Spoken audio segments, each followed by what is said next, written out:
Hi, and thanks for joining us today. My name is Adam Rossow with iModerate Research Technologies. I'm here with my colleague, Jen Drolet, and today we will be giving a presentation entitled, "You Can Let Go of Your Focus Groups. Really, it's okay." So to dive right in, we all know that focus groups are a valuable part of the qualitative toolbox, but we're here to tell you that they don't always have to be the default method. So many people, especially those without a finger on the pulse of the research industry, immediately associate everything qualitative with focus groups. Given the advances in the industry, this just should not be the case anymore.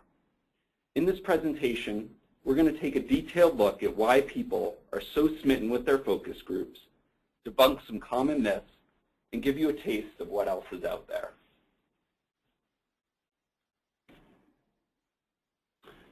So why do so many people rely solely on their focus groups for their qualitative initiatives? Let's run through just a few of the reasons. Number one, focus groups are straightforward. You gather 10 to 12 people in a room with a moderator and ask them questions. There's nothing too complex or scary about it. Number two, focus groups are familiar. They're a widely used and accepted method. There's no shortage of examples of products, concepts, and brands that have been shaped over the years from focus groups. Also, upper management tends not to question the approach or the results. Next, focus groups give stakeholders a feeling of control. Many of us are a lot more comfortable in a brick-and-mortar facility watching our groups with our own two eyes than conducting our research on the web. And finally, as I alluded to earlier, there's a lack of widespread knowledge about other available methods. If focus groups are all people know, it's going to be all they will use.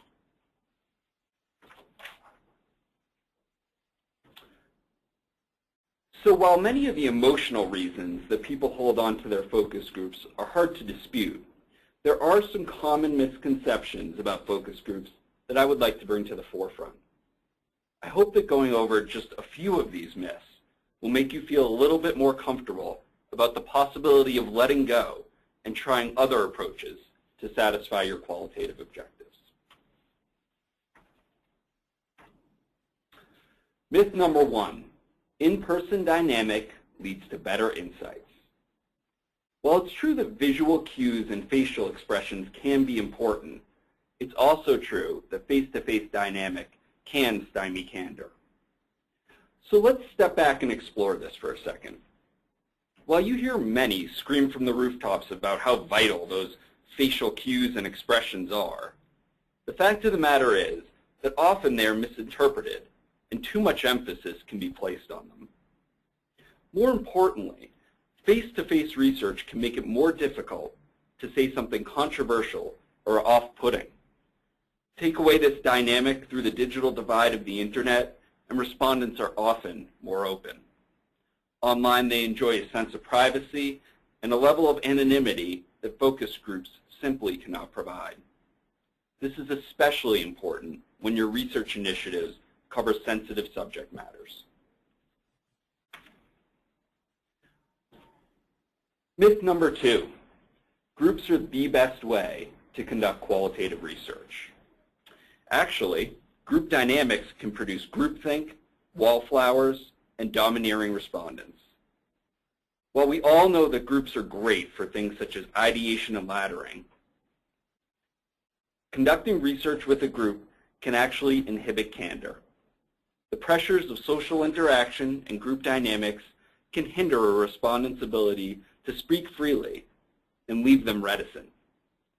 Online tools, particularly online one-on-ones, can be much more effective in creating the potential for intimate and revealing responses.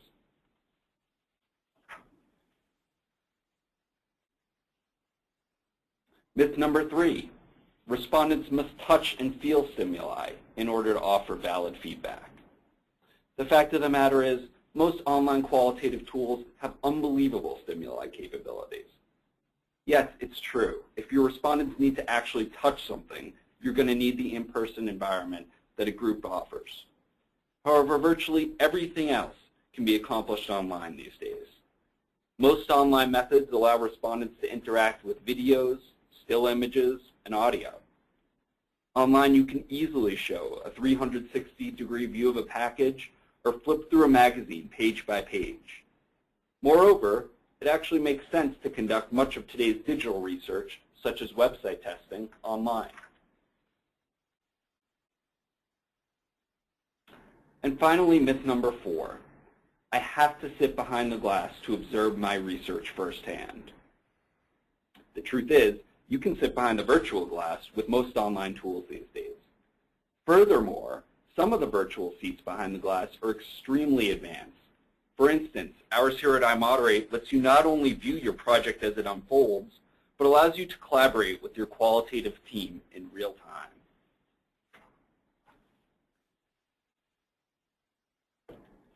So hopefully you think that we have a few valid points about why focus groups are not the end-all be-all, and you're ready to open your mind a bit.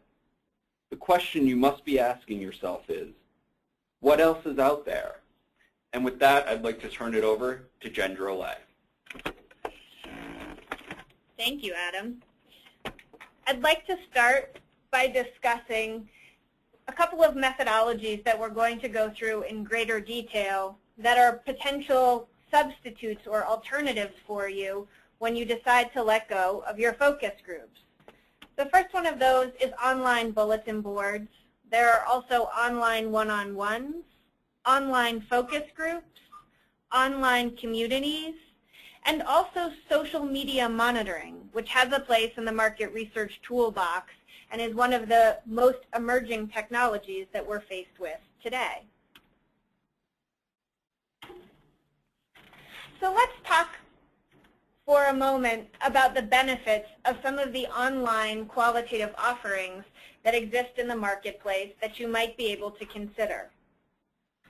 Most online qualitative tools are quicker than focus groups. It can take weeks to set up and conduct in-person focus groups as opposed to a few days or up to a week for many of the online qualitative approaches. Online qualitative is usually, for starters, significantly cheaper. Right off the bat, you have no travel, no facility costs to contend with, and it's also much easier to recruit respondents because you're interacting with them in a virtual environment. With online, you're also not hamstrung by geographic boundaries. You can speak to respondents across the globe if they have access to an internet connection without having to actually travel all the way around the world to access these individuals. Furthermore, online qualitative approaches also give you the ability to utilize technology and a variety of platforms such as mobile. You have the ability to blend these platforms also to access more information. And finally, online is where people are talking today. It is becoming the default standard for people's natural conversation. So why not consider talking to them in an environment where they're comfortable and they're spending a wide variety of their time every day? So let's dig in for a moment into some of these specific tools that are available to you. If you feel like a group is going to be the best choice for you and you're not quite ready to leave focus groups behind or feel there may be some benefit, online focus groups might be an option for you to consider.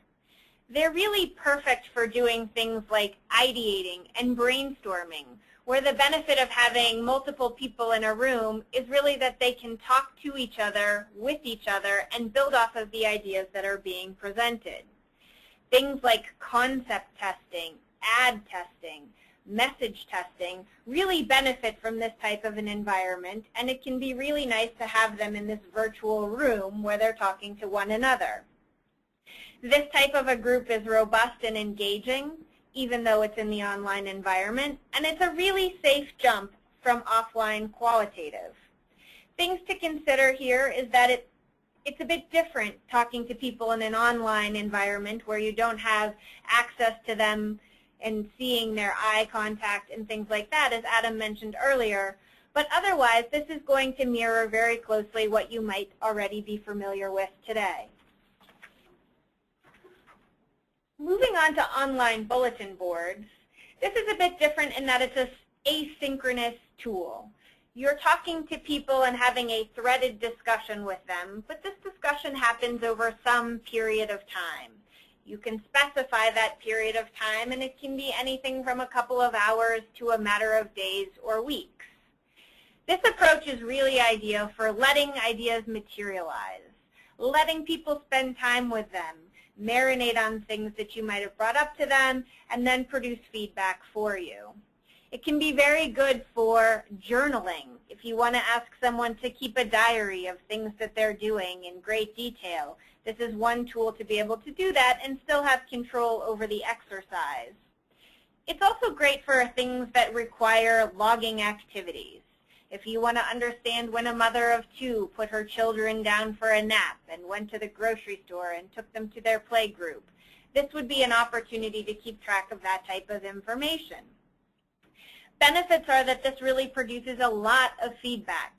You get a lot of information from people, and you have to filter through that and distill it at the end. You can have more respondents participating at any given time than you might in an online focus group where we would traditionally see 8 to 12 respondents. And you also allow respondents to interact with the concepts and the ideas that you're putting in front of them, ponder those, and then give you feedback. The one thing to note in terms of drawbacks here, as I think it's always fair to point out things that you might come up against, is that it's difficult to follow up on a specific comment that a particular respondent made if you have a lot of respondents at play and you have a lot of questions out to them at any given point in time. The next tool to consider is online one-on-ones. One-on-ones give you the benefit of having a direct conversation in a synchronous fashion between a respondent and a moderator. Using this approach can be really great for talking to people about things that are very sensitive. If you want to talk to them about their financial situation, caring for their parents or a particular person in their family who may have some sort of medical ailment, as well as talking to them about their own personal issues and beliefs, one-on-ones are a nice way to diffuse what a group environment can do to that conversation in a negative fashion. One-on-ones are also very good for vetting ideas. If you have something that you're thinking about testing and you want to get out to people, conducting a few one-on-ones is a way to access quick insight. And one-on-ones in the online space today also let you cross the divide between qualitative and quantitative and create hybrid approaches that provide you with greater granularity around data that you might be collecting in a quantitative fashion. We've talked a little bit about the fact that these are intimate, and that benefit can be tremendous to you if you want to have a direct dialogue with that respondent, follow up in great detail about things that they're saying, and use that to deepen your understanding about things.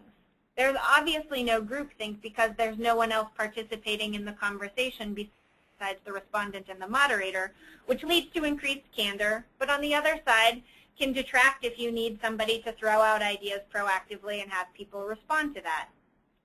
This is also a more personalized and focused discussion. Everything is really responding to what your respondent is telling you, so you have the opportunity to make them feel like they are the center of attention and that everything that they say is very important. The one other drawback I would mention here is that this can be timely. It takes a while to collect individual interviews, and so if speed is something that you're looking for, you have to be mindful of how many respondents you might actually be able to get out to in that amount of time. Next, I'd like to talk to you about online communities. Online communities are an emerging technology that's gaining a lot of traction internationally. These are groups of individuals who spend up to a year participating in a research initiative that blends both qualitative and quantitative, but really has a qualitative lens to it. It's great for getting people involved in your business. If you want to understand a particular audience that you may be trying to target, or that is your target audience and your consumer base, This is a fantastic way to have them be very involved in what you're doing and use them as a sounding board and make them feel very important. It creates a lot of brand advocacy, and it's a breeding ground for innovation. It's also an opportunity for like-minded individuals to interact with each other in that community and bring things to the table that you might not have thought about. Respondents are recruited to participate, and then they're asked to come back with regular frequency to participate in any type of research activity that you would like them to do within the confines of the community. The benefits of this are that you have dedicated respondents. Once you bring your community together, you know that that's going to be your community for a period of time, and you've been mindful of things like attrition to know that really for the next however long, 6 to 12 months, these individuals are going to be dedicated to answering your research questions. You also have an opportunity to forge connections that you might not otherwise be able to with the other methods we've discussed because of the prolonged period of time that people are interacting. The one thing here with communities to think about in terms of setting them up and considering them in your toolbox as an alternative is that these require a significant investment. You have to cultivate your community to see your community pay dividends. So you need to interact with them regularly, engage with them regularly, and have a more long-term view of how you're going to move forward with maximizing the gain that you're getting out of the community. The last and final tool that we'll talk about is social media monitoring. Social media is a hot-button topic for nearly everyone in the corporate community worldwide today. People in the world have access to tools like Facebook, Twitter. They have blogs. They're online consuming content every day. And as researchers, as well as marketing individuals, we're really looking to understand what is the impact of social media. And today there are a number of terrific tools that allow you to track on an ongoing basis and measure what's happening in the online environment at any given point in time. This is a great way to tap your consumers and understand what are they talking about. Who are those people who are most passionate about your brand and what are they saying? Who are those people who are disgruntled and what are they saying? This is an ideal way as well to identify upcoming trends for those people who are proactively talking about things from a more futurist standpoint. And it's a nice way to be able to interact with your brand and manage it in a way that's different from how research has been done today. Some of the benefits include a huge sample source. There's an infinite number of people on the internet today talking about things. And while daunting, this is a great opportunity to cast a very broad net, pull that in, and start to understand what that means for you. The tools that exist from a monetary standpoint today, or from a monitoring standpoint today, are also equipped with great analytical tools. So you can understand in a digestible format what's going on at any given point in time, and then you can take that, synthesize it, and provide feedback to your stakeholders. And finally, this is unfiltered feedback. This is really a situation where you're a silent observer in the space, watching how people behave, almost from an ethnographic standpoint, trying to understand what are they thinking and why are they thinking that. So it's important to you to be able to have access and ask questions and have respondents answer those in a more structured way. This is probably not the best tool for you, but in tandem with research that you may be doing, this is a fantastic way to access new insight and to really jump on the bandwagon of what's starting to pave the way for new technologies in the research space.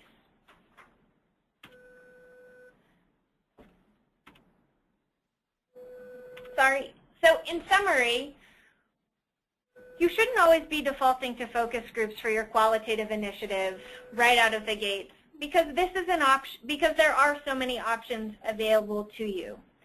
Factors such as speed, convenience, cost, technological advancement, and communication preferences have given rise to a whole new set of solutions in the online space.